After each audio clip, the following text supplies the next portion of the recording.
കർത്താവായ യേശുക്രിസ്തുവിൻ്റെ നാമം വാഴ്ത്തപ്പെടുമാറാകട്ടെ. എൻ്റെ ഈ യൂട്യൂബ് ചാനലിലൂടെ ദൈവവചനം കേൾക്കുന്ന എല്ലാ പ്രിയപ്പെട്ടവർക്കും എൻ്റെ സ്നേഹവന്ദനം അറിയിക്കുന്നു. ഈ സമയം ചിന്തയ്ക്കടുത്ത വിശുദ്ധ വേദഭാഗം വെളിപ്പാട് പുസ്തകം 1-ാമത്തെ അധ്യായം എൻ്റെ 14-ാമത്തെ വാക്യം. അവൻ്റെ തലയും തലമുടിയും വെളുത്ത പഞ്ഞിപോലെ ഹിമത്തോളം വെള്ളയും എന്ന് യോഹന്നാൻ കാണുവാനായിടയായിത്തീർന്നു. നാം പഴയ നിയമം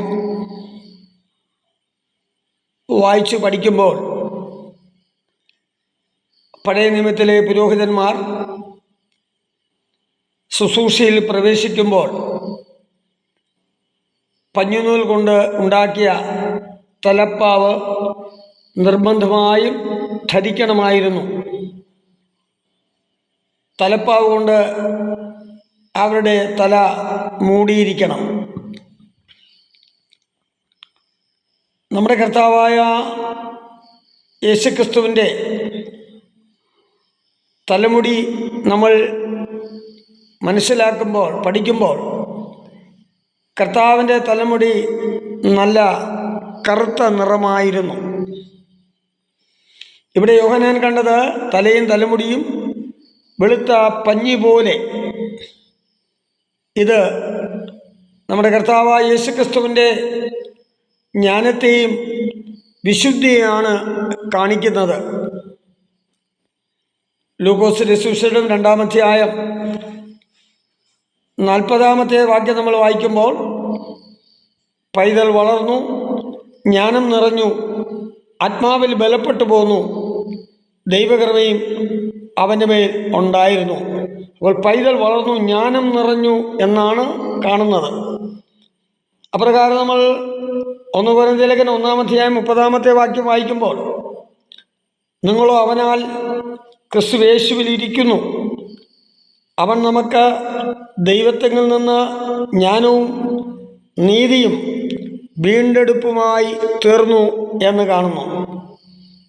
അതേ നമ്മൾ പഴയ നിയമം പഠിക്കുമ്പോൾ ദാനിയേൽ 7-ാം അധ്യായം 9-ാമത്തെ വാക്യത്തിൽ, ഞാൻ നോക്കിക്കൊണ്ടിരിക്കെ അവൻ ന്യായാസനങ്ങൾ വെച്ചു, വയോധികനായ ഒരുത്തൻ അവിടെ ഇരുന്നു, അവൻ്റെ വസ്ത്രം ഹിമം പോലെ വെളുത്തതും അവൻ്റെ തലമുടി നിർമ്മലമായ ആട്ടുരോമം പോലെയും അവൻ്റെ സിംഹാസനം അഗ്നിജ്വാലയും അവൻ്റെ രഥചക്രങ്ങൾ കത്തുന്ന തീയും ആയിരുന്നു.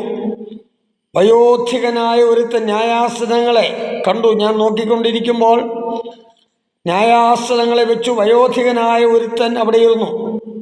ഇവിടെ വയോധികനെന്ന് ഉദ്ദേശിക്കുന്നത് വാർദ്ധക്യത്തിൽ എത്തിയ ഒരു വ്യക്തി എന്നല്ല. കാരണം പുരാതനനായ ദൈവത്തെയാണ് അവിടെ കാണിക്കുന്നത്. അപ്പോൾ നമ്മുടെ കർത്താവായ യേശുവും പുരാതനനായ ദൈവം തന്നെയാണ്. പ്രിയമുള്ളവരെ, പ്രൈസ് ദി ലോർഡ്. അപ്പോൾ ഹബക്കൂക്കിനെ പറയുന്നത് നമ്മൾ 1-ാം അധ്യായം 12-ാമത്തെ വാക്യം വായിക്കുമ്പോൾ, എൻ്റെ ദൈവമായ യഹോവേ, നീ പുരാതനമേ, എൻ്റെ പരിശുദ്ധനല്ലയോ, ഞങ്ങൾ മരിക്കുകയില്ല. യഹോവേ, നീ അവനെ ന്യായവിധിക്കായിട്ട് നിയമിച്ചിരിക്കുന്നു. പറയായുള്ളവേ, ശിക്ഷയ്ക്കായി നീ അവനെ നിയോഗിച്ചിരിക്കുന്നു എന്ന് കർത്താവിൻ്റെ വചനം നമ്മെ പഠിപ്പിക്കുന്നു. അപ്പോൾ എൻ്റെ ദൈവമായ യഹോവേ, നീ പുരാതനമേ, എൻ്റെ പരിശുദ്ധനല്ലയോ. അപ്പോൾ കർത്താവായ യേശുക്രിസ്തുവിൻ്റെ പുരാതനത്വത്തെ ആണ് ഇവിടെ ഹബക്കൂക്ക് ദർശിപ്പാനിടയായിട്ടുള്ളത്. അതേ ദാനിയേലും അതാണല്ലോ പറയുന്നത്, വയോധികനായ ഒരുത്തനെ ഞാൻ കണ്ടു. Praise the Lord.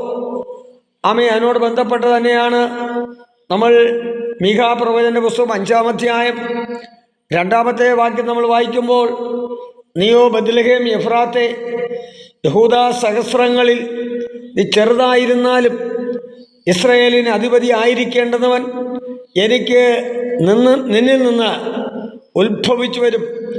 അവൻ്റെ ഉത്ഭവം പണ്ടേയുള്ളതും പുരാതനമായതും തന്നെ. അപ്പോൾ നോക്കിയേ, മീഖാ പ്രവാചകൻ യേശു കർത്താവിൻ്റെ ആ ജനനം, യേശു എവിടെ ജനിക്കും എന്നുള്ളതിനോട് ബന്ധപ്പെട്ട് അവനോട് മീഖാ പ്രവചിക്കുകയാണ് ചെയ്യുന്നത്. നീയോ ബത്ലഹേം എഫ്രാത്തേ, നീ യഹൂദ സഹസ്രങ്ങളിൽ ചെറുതായിരുന്നാലും ഇസ്രായേലിന് അധിപതിയായിരിക്കേണ്ടുന്നവൻ എനിക്ക് നിന്നിൽ നിന്ന് ഉത്ഭവിച്ചു വരും. അവൻ്റെ ഉത്ഭവം പണ്ടേ ഉള്ളതും പുരാതനമായതും തന്നെ. അപ്പോൾ നമ്മുടെ കർത്താവായ യേശു ക്രിസ്തുവിൻ്റെ പുരാതനത്വത്തെയാണ്, വയോധികനായി കാണിക്കുകയാണ്, ക്രിസ്തുവിൻ്റെ ജ്ഞാനത്തെയാണ് ഇതെല്ലാം നമുക്ക് മനസ്സിലാക്കുവാനായിടയായിത്തീർന്നത്. അപ്രകാരം നമ്മൾ മത്തായി സുവിശേഷം അതിൻ്റെ 17-ാമത്തെ അധ്യായം നമ്മൾ 1-2 വാക്യങ്ങളൊക്കെ നമ്മളവിടെ വായിക്കുമ്പോൾ യേശു കർത്താവ് ഇവിടെ രൂപാന്തരപ്പെട്ടതായ ഭാഗങ്ങൾ നമുക്ക് മനസ്സിലാക്കുവാനായി സാധിക്കുന്നുണ്ട്. മത്തായി സുവിശേഷം അതിൻ്റെ 17-ാമത്തെ അധ്യായം ആ 1-2 വാക്യങ്ങൾ വായിക്കുമ്പോൾ 6 ദിവസം കഴിഞ്ഞ ശേഷം യേശു പത്രോസിനെയും യാക്കോബിനെയും അവൻ്റെ സഹോദരനായ യോഹന്നാനെയും കൂട്ടി തനിച്ചൊരു ഉയർന്ന മലയിലേക്ക് കൊണ്ടുപോയി. അവിടെ മുൻപാകെ രൂപാന്തരപ്പെട്ടു. അവൻ്റെ മുഖം സൂര്യനെ പോലെ ശോഭിച്ചു, അവൻ്റെ വസ്ത്രം വെളിച്ചം പോലെ വെള്ളയായി തുറന്നു. അപ്പോൾ നോക്കിയേ, യേശു കർത്താവിൻ്റെ രൂപാന്തരം അവിടെയും എന്താണ് അവിടെ കാണുന്നത്? അവൻ്റെ മുഖം സൂര്യനെ പോലെ ശോഭിച്ചു, അവൻ്റെ വസ്ത്രം വെളിച്ചം പോലെ വെള്ളയായി തീർന്നു എന്ന് നമുക്ക് അവിടെ കാണുവാനായി സാധിക്കും. അപ്പോൾ നമ്മുടെ കർത്താവായ യേശുക്രിസ്തുവിൻ്റെ ജ്ഞാനത്തെ, യേശുക്രിസ്തുവിൻ്റെ വിശുദ്ധിയെ, യേശുക്രിസ്തുവിൻ്റെ പുരാതനത്വത്തെയാണ് ഈ ഭാഗങ്ങൾ നമ്മൾ വായിക്കുമ്പോൾ കാണുവാൻ സാധിക്കുക. കാരണം യേശു കർത്താവിൻ്റെ തലയും തലമുടിയും വെളുത്ത പഞ്ഞുപോലെ ഹിമത്തോളം വെള്ളയായിട്ടാണ് യോഹന്നാൻ കാണുന്നത്. അപ്പോൾ ഇന്ന് ഈ നിമിഷത്തിൽ പ്രിയമുള്ളവരെ, ക്രിസ്തുവിൻ്റെ ജ്ഞാനം, യേശുക്രിസ്തുവിൻ്റെ വിശുദ്ധി, യേശുക്രിസ്തുവിൻ്റെ പുരാതനത്വത്തെയാണ് കാണുന്നത്. യാക്കോബിൻ്റെ ലേഖനം നമ്മൾ 1-ാം 5-ാമത്തെ വാക്യത്തിൽ ഇങ്ങനെ കാണുന്നു: നിങ്ങളിൽ ഒരുത്തന് ജ്ഞാനം കുറവാകുന്നു എങ്കിൽ ഭത്സിക്കാതെ എല്ലാവർക്കും ഔദാര്യമായി കൊടുക്കുന്നവനായ ദൈവത്തോട് യാചിക്കട്ടെ, അപ്പോൾ അവന് ലഭിക്കുമെന്ന് ദൈവജനമായി പറയും. അപ്പോൾ ക്രിസ്തു ജ്ഞാനമാണ്. യേശുക്രിസ്തു ആരാണ്? ജ്ഞാനം. അതാണ് അവൻ. ആ ജ്ഞാനം നിറഞ്ഞു ദൈവവചനമായി പഠിപ്പിക്കുകയാണ്. അപ്പോൾ ആ ക്രിസ്തുവിൻ്റെ ജ്ഞാനം, ക്രിസ്തുവിൻ്റെ പുരാതനത്വം, ക്രിസ്തുവിൻ്റേതായ അവിശുദ്ധി എല്ലാം ആണ് ഇത് കാണിക്കുന്നത്.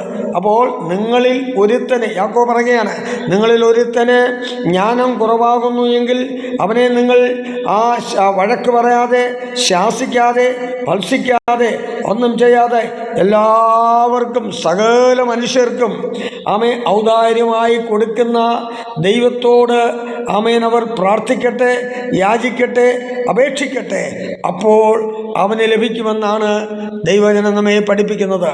നമ്മൾ കൊരിന്ത്യർ ലേഖനം വായിക്കുന്നത് ജ്ഞാനമെന്നത് അതൊരു കൃപാവരം കൂടെയാണ് പ്രിയ ദൈവമക്കളെ.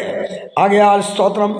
ഇന്ന് ഈ നിമിഷത്തിൽ നമുക്ക് ആ ജ്ഞാനത്തിൻ്റെ വചനം ആത്മാവിനാൽ, ഒരാൾക്ക് ജ്ഞാനത്തിൻ്റെ വചനം, മറ്റൊരാൾക്ക് അതേ ആത്മാവിനാൽ പരിജ്ഞാനത്തിൻ്റെ വചനം.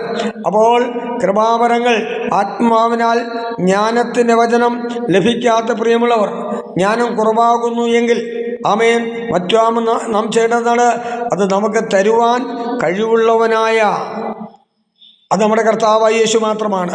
ആ കർത്താവിനോട് നമ്മൾ പ്രാർത്ഥിക്കുമ്പോൾ, യാചിക്കുമ്പോൾ ആ കർത്താവ് നമുക്ക് ജ്ഞാനം, ആത്മാവിലുള്ള ജ്ഞാനം ഒക്കെ നമുക്ക് തന്ന് നമ്മെ സഹായിക്കുവാൻ ശക്തനാണ് നമ്മുടെ കർത്താവ്.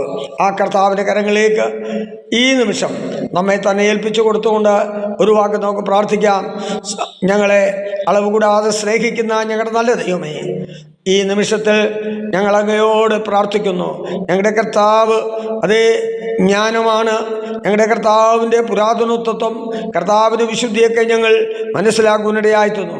ആകയാൽ ഞങ്ങൾക്കും അവിശുദ്ധിയോടെ ജീവിക്കുവാൻ ഉയരത്തുള്ള ആ ദൈവകൃപ, ദൈവിക ജ്ഞാനങ്ങൾ അവിടെ നിന്ന് ഞങ്ങൾക്ക് അതിയായി നൽകി ഞങ്ങളെ സഹായിക്കണമെന്ന് താഴ്മയോട് പ്രാർത്ഥിക്കുന്നു. ഈ വചനം കേട്ടുകൊണ്ട് എല്ലാ പ്രിയപ്പെട്ടവർക്കും കർത്താവിൻ്റെ ഉയരത്തിലെ ശക്തി പകർന്ന് അനുഗ്രഹിക്കണമെന്ന് പ്രാർത്ഥിക്കുന്നു. യേശു ക്രിസ്തുവിൻ നാമത്തിൽ ചോദിക്കുമ്പോൾ കൃപയോട് കേൾക്കണം നല്ല പിതാവേ, ആമേൻ.